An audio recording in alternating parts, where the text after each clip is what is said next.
basically your on-off switch is here. And you're going to power up, the screen's going to come up to the last pattern that it was set up. So you're going to have multiple patterns that are on these machines. So the last one you were using is what comes up. So looking at the screen is the ready button. So when you're preparing to sew, right now if I try to go sew, nothing's going to happen because we didn't tell the machine that it's ready. The next switch here is information switch. This is set up for production facilities. Just to give you an idea of what's going on with this, you can do maintenance programming. You can do production value, so if you want to know that you want to do 20 in one day, you can set up a target. And these are all different things that you could do on that end. This other button here is a communications button. This is where you would use to either upload new patterns, any software changes that you would make, because here you can go from a USB to the panel. It shows you when the icon screens. These are parameter transmissions, so you could do, if you have certain settings for tension and speed and all those others, you can upload them. You could also download it to a USB so you can take it to another machine. This is updating for softwares. This other icon button with the magnifying glass here, this gets you to all your different parameter settings that you can control here. And you have several levels of that.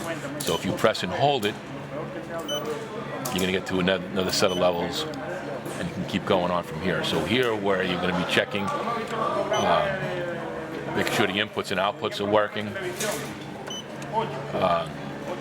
Here, this is actually, if you wanted to do some embroidery, it actually has a function here that you can set up some embroidery.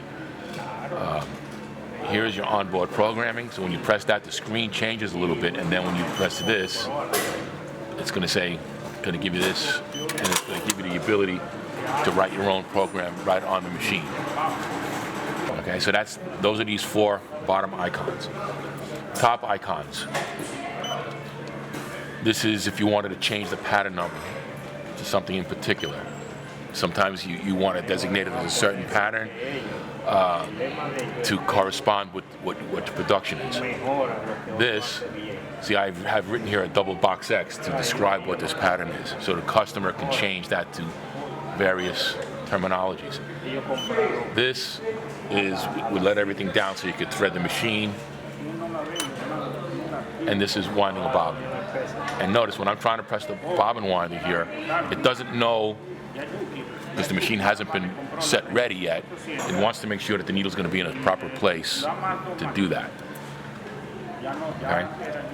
So it won't let you do that until you've at least hit the ready button first, and then you can come out of that. This is your X scale. It's at 100%, and then that's the size in millimeters, 41.2 millimeters. That's this direction. This is your Y scale. And you can see by the arrows, it's showing you the direction. If you're not familiar with Cartesian coordinates, X and Y. This is telling you how many stitches are in the pattern. This is telling you the speed, and this is telling you what the tension is. This is electronic tension. So you can change these functions. You can change this if you want to make the pattern smaller or bigger. Okay.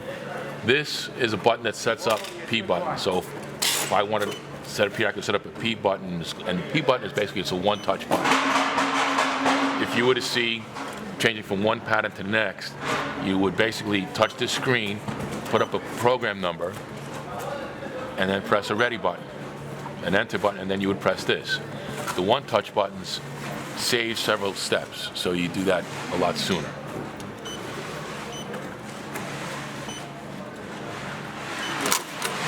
Okay? So if I wanted to change this pattern now, I would have to change this, here, this, where a one-touch button would just do that immediately.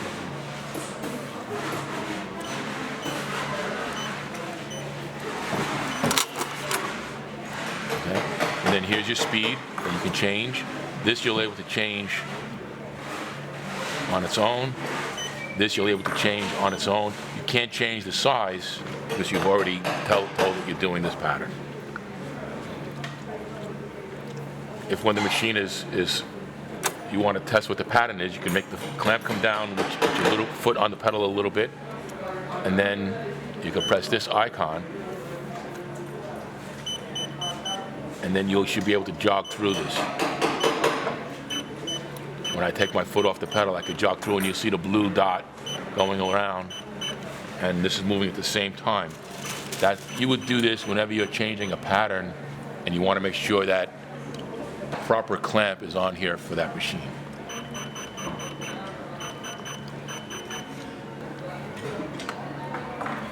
Okay, so basically that's what we're doing here. Now we're going to cycle this machine.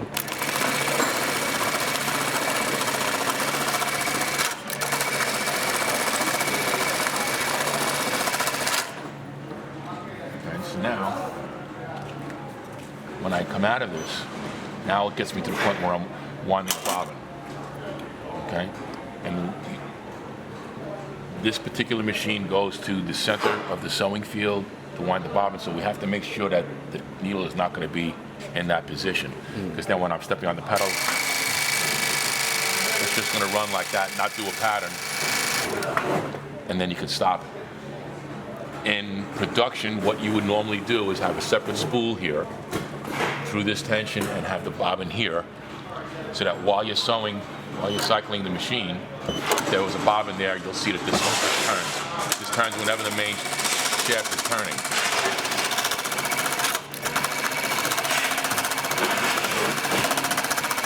So you would normally wind the bobbin while you're sewing, and the bobbin will finish winding before you run out of bobbin on the bottom. If for some reason you forget to do this, then that's when you would go to this method here to wind your bobbin.